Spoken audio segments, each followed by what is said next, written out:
Muli, magandang araw sa lahat.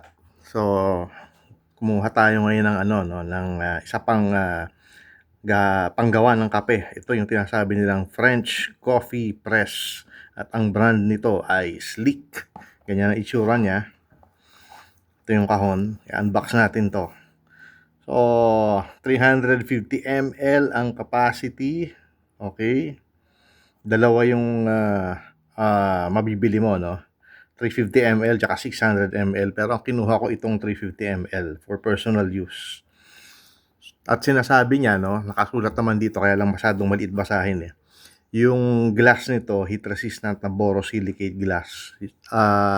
Ang borosilicate glass, yan yung Pyrex, no? Familiar tayo mga Pilipino sa Pyrex, pero actually yung Pyrex brand yun ng borosilicate glass. So ito yun.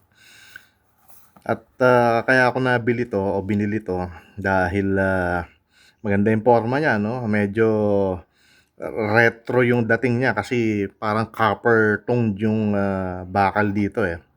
At saka sinasabi nila, no, na kung gusto mo raw ng malasang kape, uh, gumamit ka ng French press. I'm not sure kung totoo, pero nung nag-research kasi ako sa Google, sabi ko ano ba ang most flavorful coffee.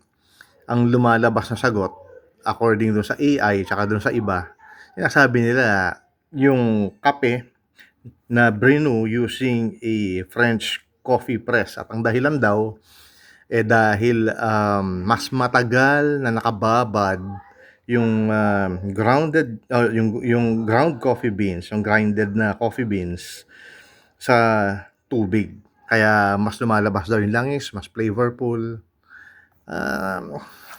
Siguro nga, kasi nagpe-French press coffee naman ako at masarap naman talaga siya.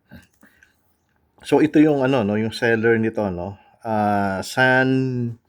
Sunbeam Impex Incorporated, no. Mabibili mo to sa mga online shopping. Actually, meron siyang presence sa social media. Ayan. So, open na natin. Okay. Ito siya. Nakabalot siya ng bubble wrap. At bago natin ipakita yan, meron siyang maliit na brochure dito, no? Siguro pinapakita dito iba pa niyang products. So, ayan yung mga produkto ng company. Ayan. Okay, let's set this aside and open this para makilatis natin itong produkto na to. So, ayun yung logo nung distributor or dealer or seller, yung Sleek. At makikita nyo, no, well-made naman siya. No?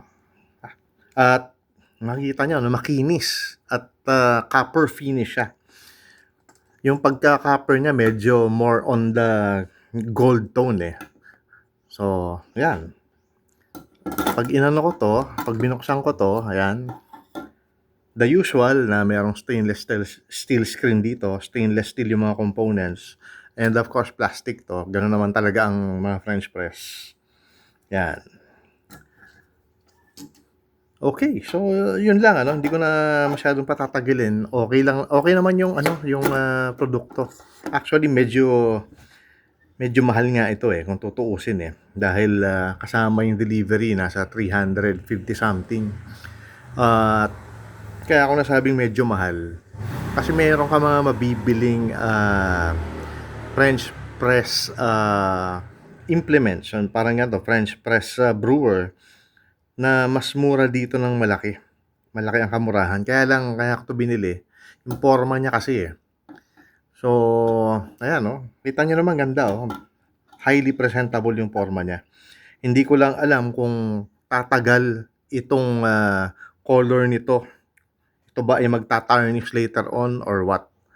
Pero dahil hindi naman malaking halaga, dagdag ka lang ng konti. Kaysa bumili ka ng ordinary looking na French press